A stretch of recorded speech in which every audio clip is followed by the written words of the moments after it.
Hello students, इस video में हम क्लास 9th एनसीईआरटी मैथ का प्रश्नावली 1.2 के क्वेश्चंस को हल करेंगे।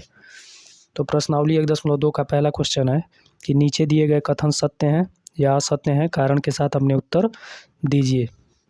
तो इसका पहला पार्ट है, बोल रहा है कि प्रत्येक अपरिमेय संख्या एक वास्तविक संख्या होती है।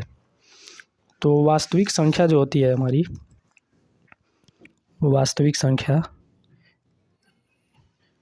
ये दो संख्याओं से मिलकर बनती है। जितनी भी संख्याएं होती हैं वो सारी क्या होती हैं? वास्तविक संख्या होती हैं। और वास्तविक संख्या को हम दो भाग में बांटते हैं। पहला होता है हमारा परिमेय संख्या और दूसरे को बोलते हैं हम अपरिमेय संख्या। तो देखिए, इसमें वास्तविक संख्या के अंदर अपरिमेय संख्या आ रही है, इसलिए जितनी भी अपरिमेय संख्याएं होंगी वो क्या होंगी? वो वास्तविक संख्या होंगी। तो पहला पार्ट जो है इसका कथन क्या है? ये पहला हमारा क्या होगा? कथन क्या है? सत्य है। और कारण में आपको लिखना है क्योंकि वास्तविक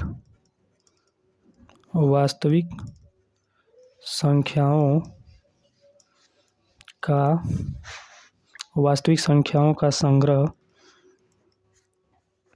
परिमेय और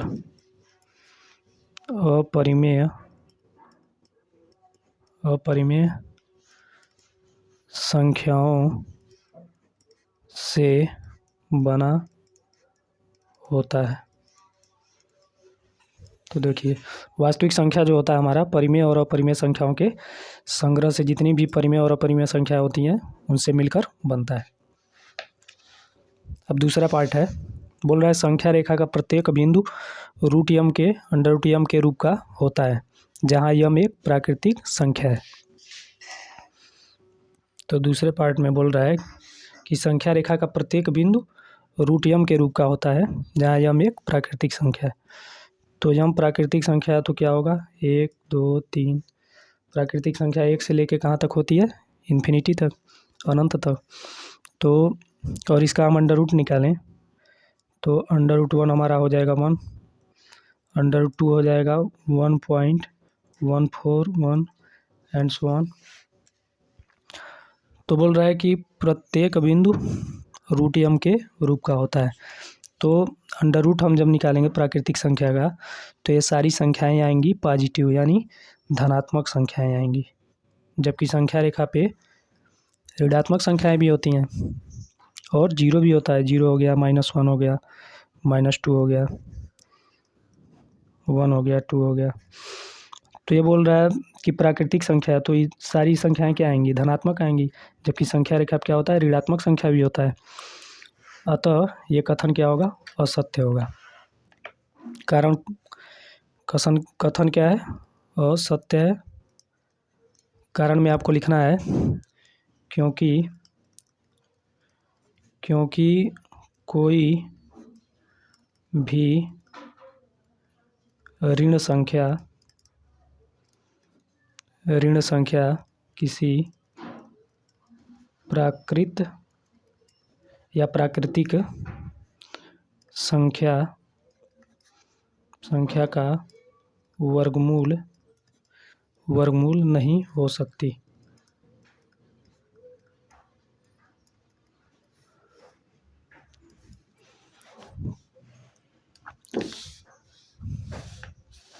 तो प्राकृतिक संख्या का वर्गमूल क्या होगा? हमेशा धनात्मक होगा, जबकि संख्या रेखा पे ऋणात्मक संख्याएं भी होती हैं जो किसी प्राकृतिक संख्या का वर्गमूल नहीं हो सकती।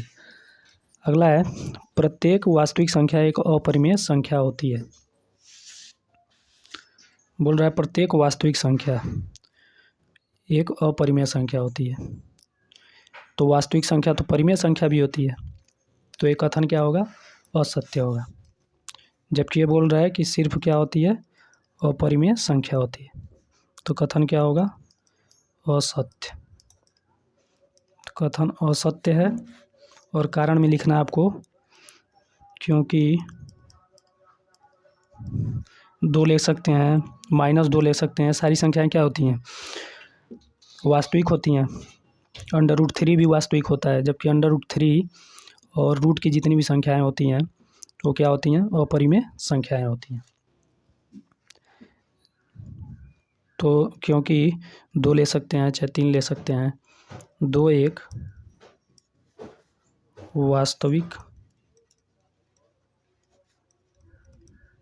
वास्तविक संख्या है, जबकि अपरिमेय नहीं है।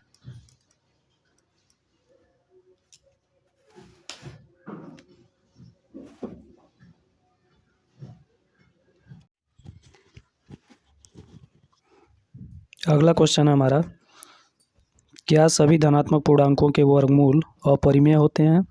यदि नहीं तो एक ऐसी संख्या के वर्गमूल का उदाहरण दीजिए जो एक परिमेय संख्या है। तो हम सबसे पहले धनात्मक पूर्णांक ले लेंगे, जैसे 1 हो गया, 2 हो गया, 3 हो गया, 4, 5 एंड सो हाँ। अब इसका वर्गमूल हमें निकालना होगा। √1, √2, √3, √4, √5 एंड सो हाँ। तो देखिए √2, √3 और √5 ये तो सारे क्या होंगे? अपरिमेय संख्याएं होंगी। पर √1 है जो है ये तो बाहर हो जाएगा, इसका वर्गमूल 1 होता है। √4 का वर्गमूल निकालेंगे तो कितना हो जाएगा? 2। तो ये दोनों संख्याएं क्या हैं? परिमेय संख्याएं होंगी, क्योंकि हम इसके बट्टे में 1 लिख सकते हैं।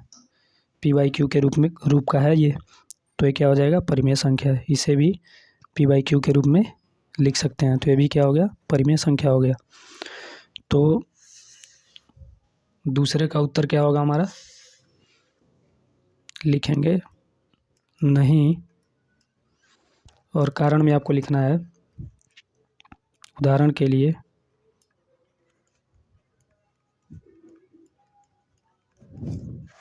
आप √1 का दे सकते हैं, या 4 का, या √9 का। 9 का निकालेंगे 3 आ जाएगा। तो उदाहरण के लिए √9 बराबर 3 एक परिमेय संख्या है।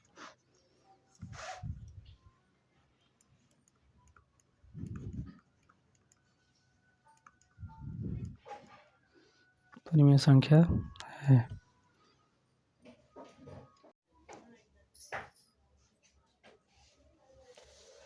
तो अगला क्वेश्चन है, दिखाइए कि संख्या रेखा पर √5 को किस प्रकार निरूपित किया जा सकता है।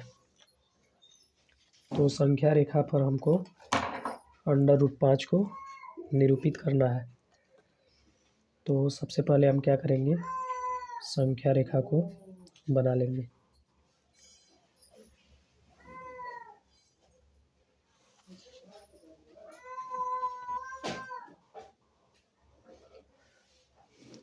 और आप चाहे तो स्केल से या प्रकार से कोई एक निश्चित दूरी लेकर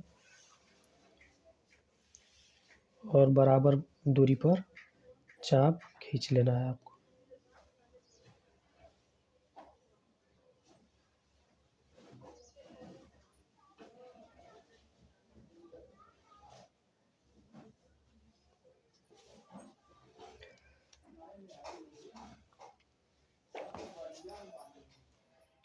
इसको मान लेते हैं 0, ये -1, 1, 2, 3, 4।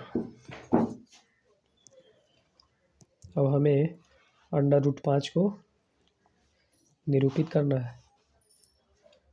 तो √5 क्या है हमारा? अपरिमेय संख्या है। तो जब भी हम अपरिमेय संख्या को संख्या रेखा पर निरूपित करेंगे तो इसके लिए हम पाइथागोरस प्रमेय का प्रयोग करेंगे। तो पाइथागोरस प्रमेय समकोण त्रिभुज में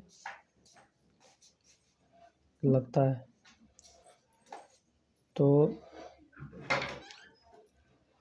यदि हम आधार को,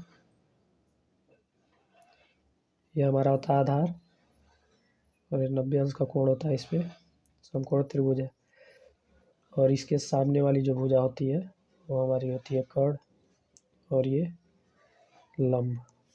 तो आधार को यदि हम 2 यूनिट ले लें और लंब को 1 यूनिट ले लें तो कर्ण जो हमारा आएगा वो आएगा √5।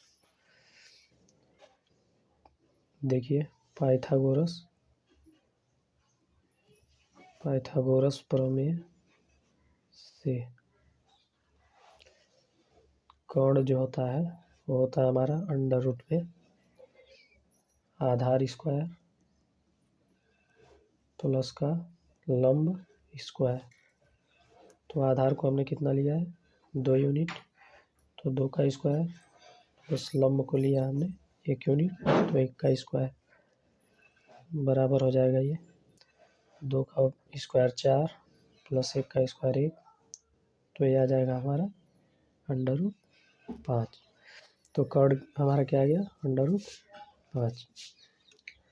तो इसी का प्रयोग करके हम संख्या रेखा पर √5 को निरूपित करेंगे। तो आधार को हमको कितना लेना है 2 यूनिट, तो 0 से यहाँ तक हमारा कितना हो जाएगा 2 यूनिट, ये हो जाएगा आधार।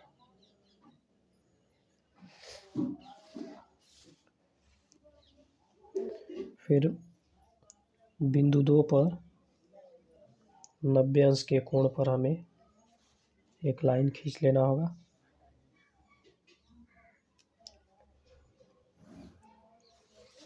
और जितना हमने प्रकार में दूरी लिया है उतने दूरी पर एक चाप खींच लेना है।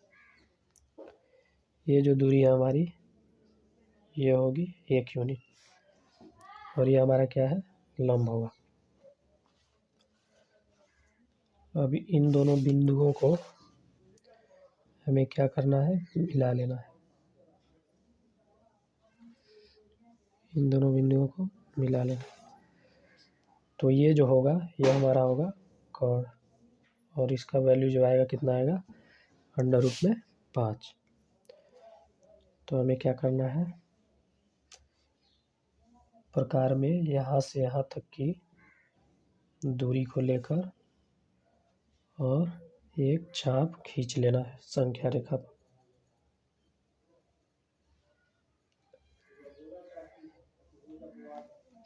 ये देखिए संख्या रेखा पर ये जिस बिंदु पर कट करेगा यही हमारा होगा √5। मान लेते हैं ये बिंदु है, तो इसका वैल्यू कितना होगा √5।